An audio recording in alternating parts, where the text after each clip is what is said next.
Yo, what is up, YouTube? It's your boy Legend, and I'm back with another video. You already know what this is just by looking at the thumbnail.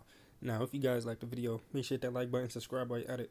But without further ado, let's just get into this intro so we start this What If.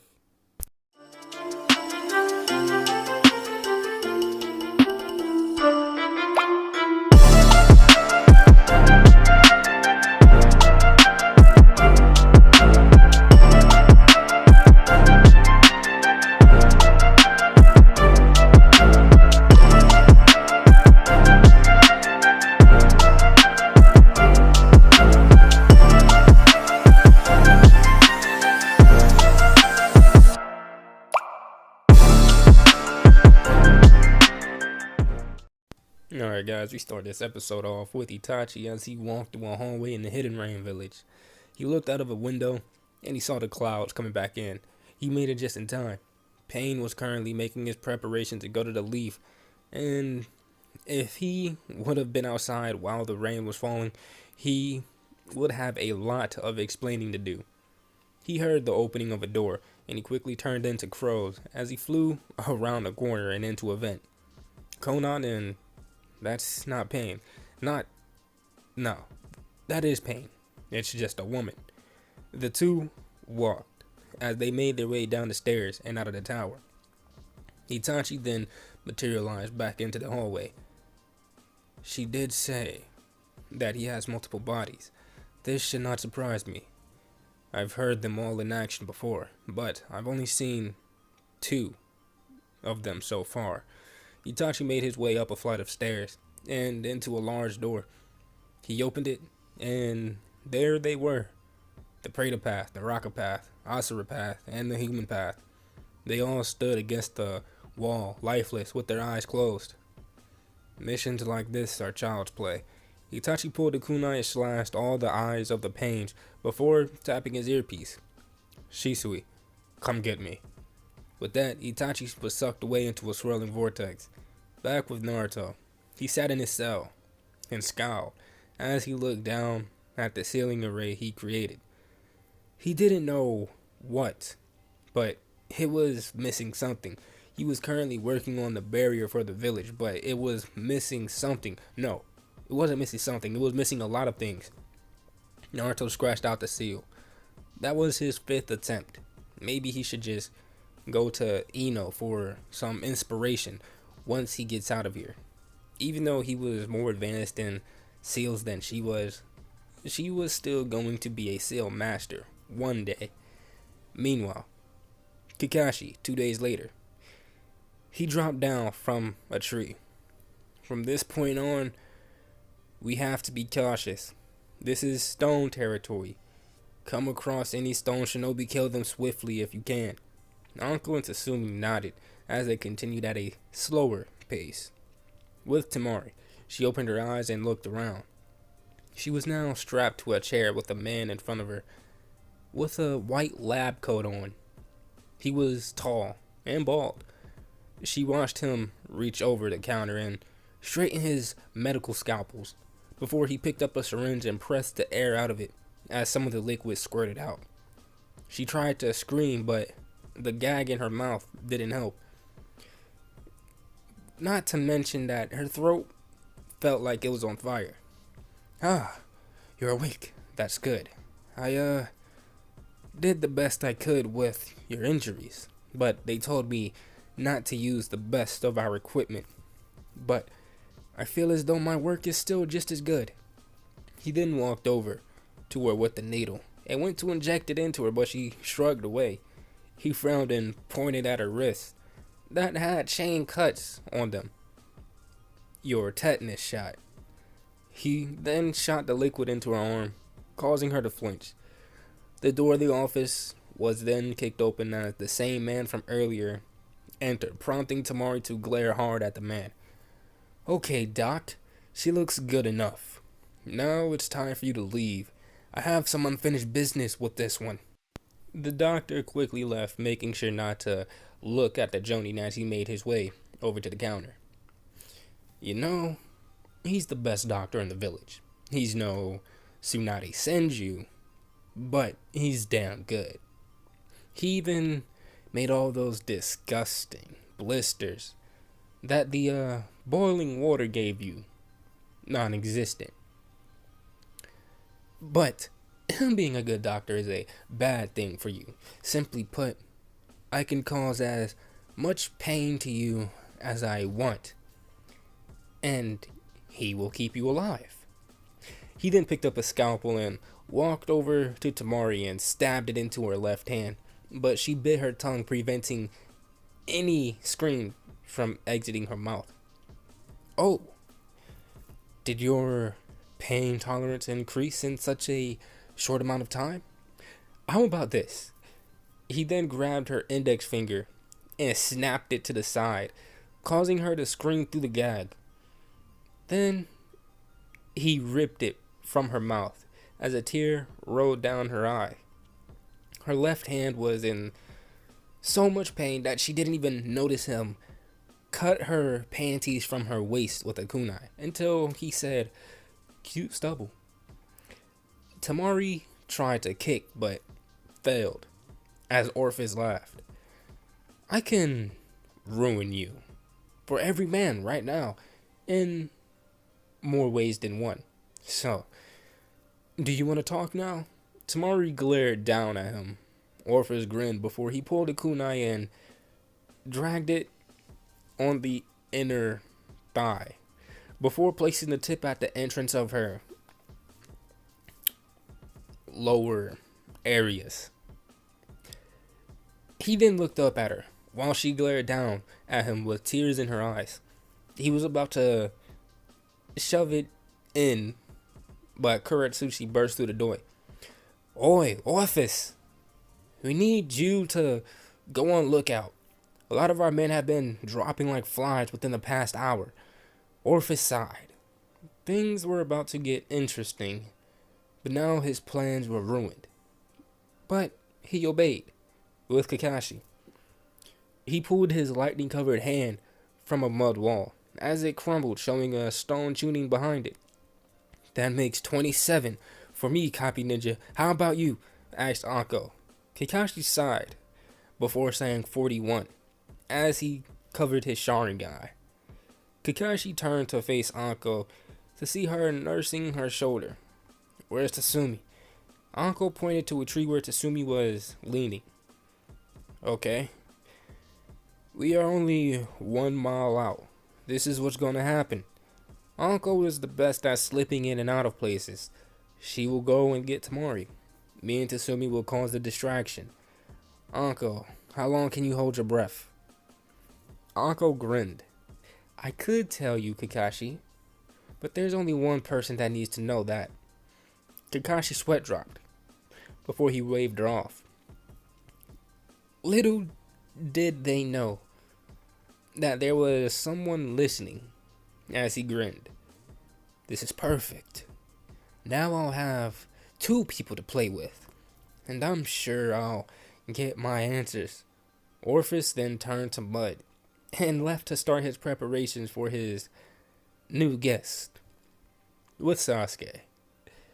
He now had bandages over his eyes as he sat at the docks.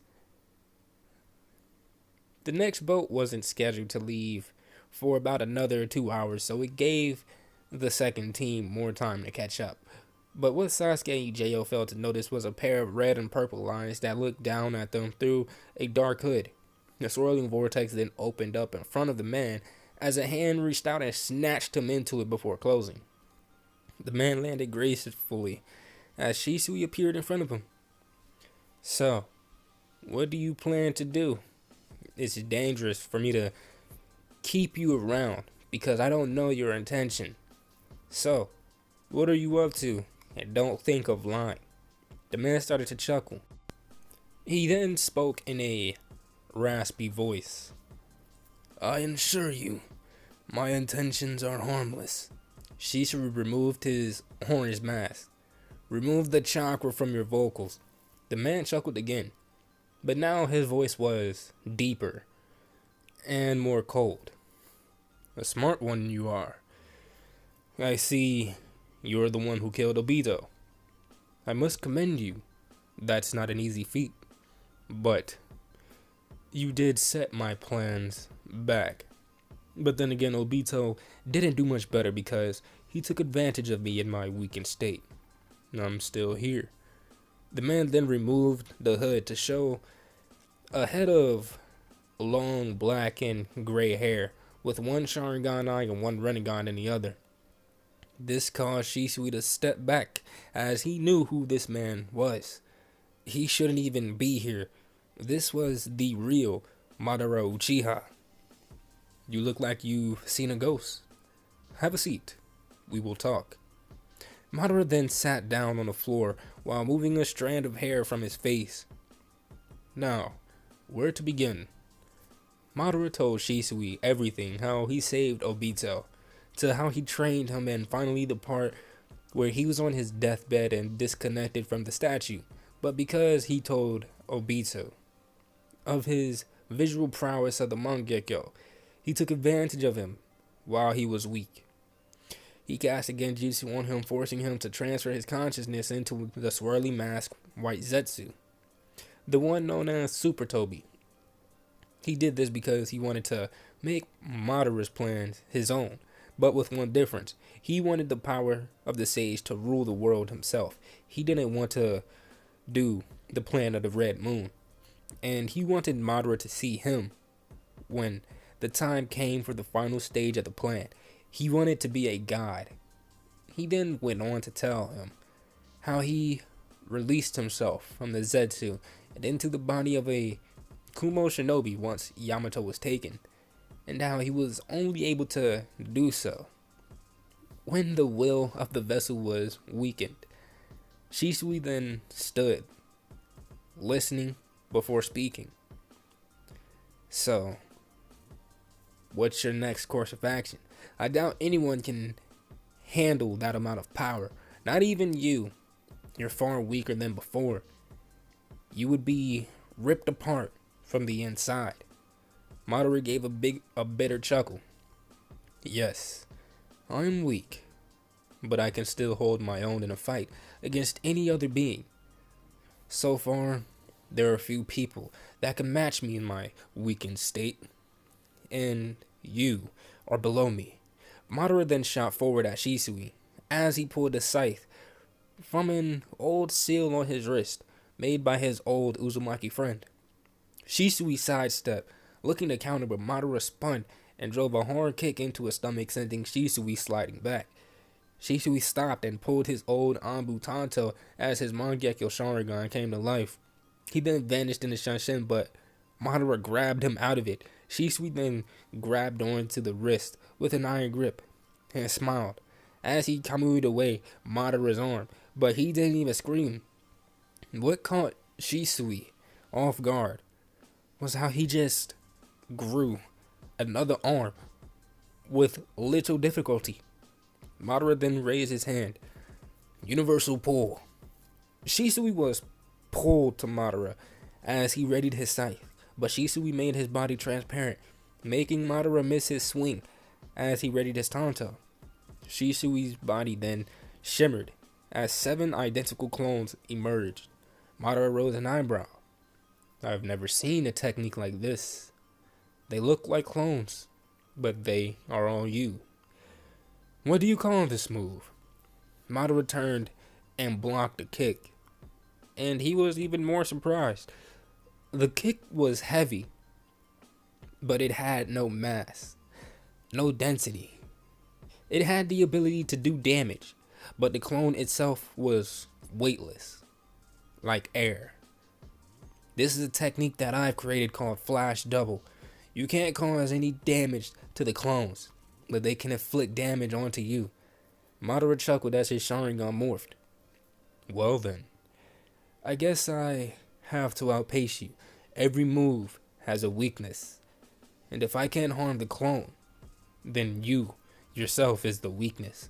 And judging by your chakra flow, I can see that this is taxing on your reserves. The two blinked out of sight and clashed in the middle as Madara ducked a slash from the clone. I see. So they can attack in their own will. This is easily a neighboring jutsu, but Madara then pulsed his Rinnegan, as Shisui was hoisted into the air by his throat, as he started to grab at the non-existent hand.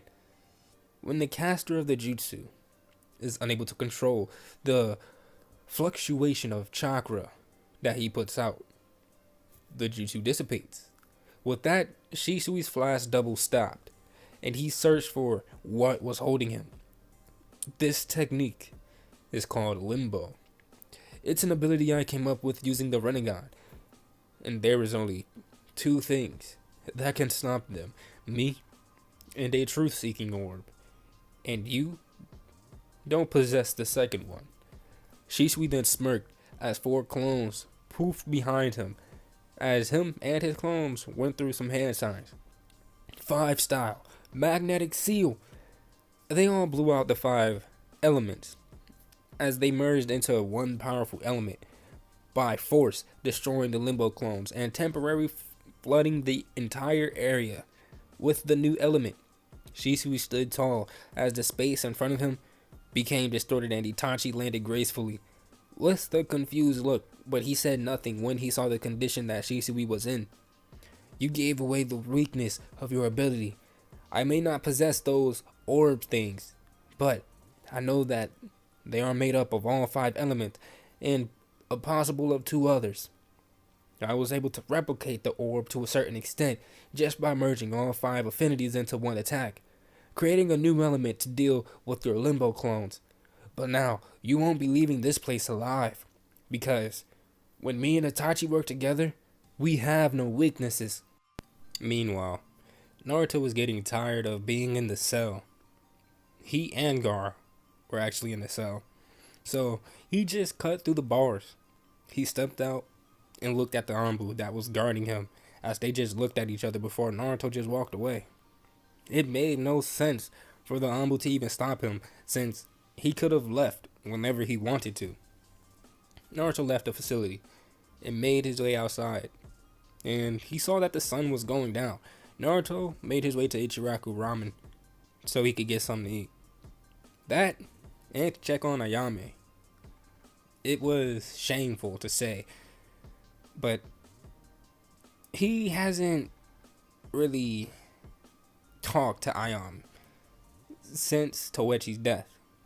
He just decided to speak to her as little as possible. Upon entering, he saw Ayame place a bowl in front of Ino, who gave a smile to the new head chef. Hey Inoheim. Hey Ayame-chan. Naruto stopped and shook his head. The suffix of the two didn't roll off of his tongue the way it should. It didn't fit them. Ino was far from a princess. Maybe he would call Hanabi a princess, but in the case of Ayame, he just wasn't used to adding the suffix to her name. The two girls beamed at the voice and turned around.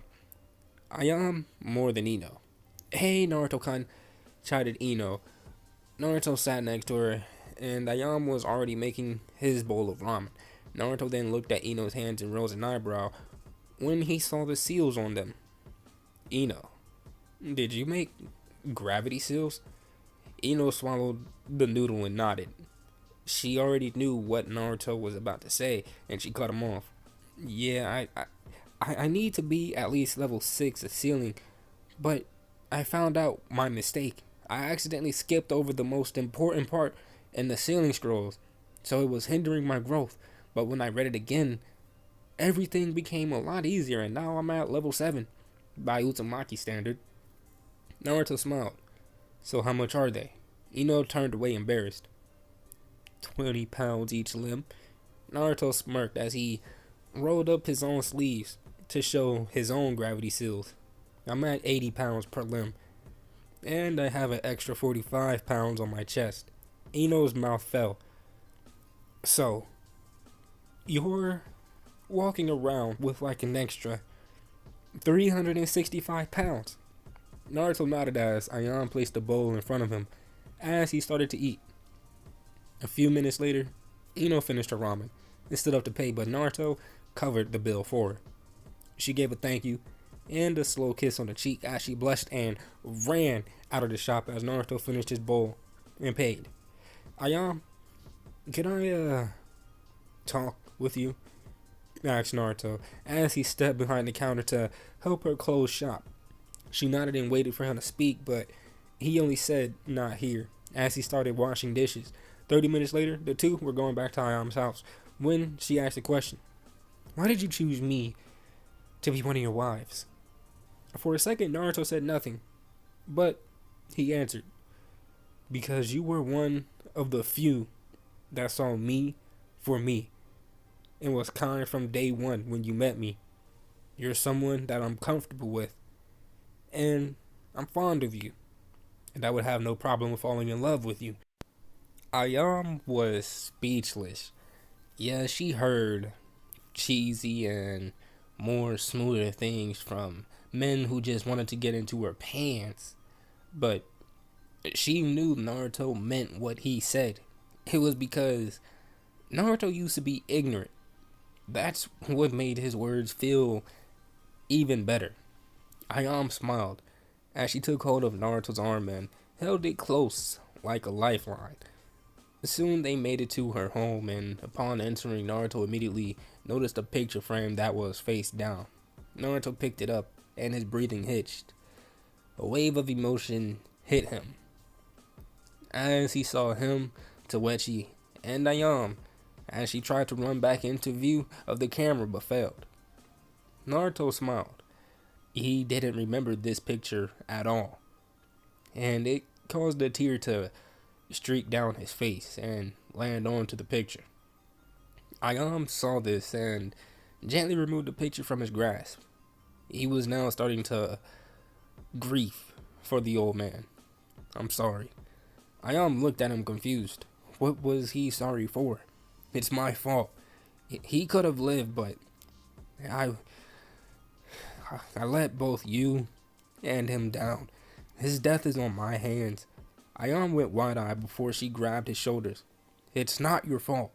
Dad died because of those Kumo shinobi, not you. You didn't let anyone down. If anything, you saved me. I may have come out scarred in a way or two, but you saved me." Naruto shook his head. "No, it's my fault. If I was faster, if I would have just come straight there, he could have lived." Naruto didn't bother wiping the tears from his eyes, but Ayam slapped him. Naruto held his cheek and looked back at her tearful face.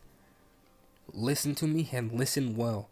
Dad dying was not your fault. His blood is on their hands. I can't be mad at you for that, but I can be mad at you for not checking in on me afterwards. But that's besides the point. Dad would be proud of you simply because you still came. If not for you, I would have been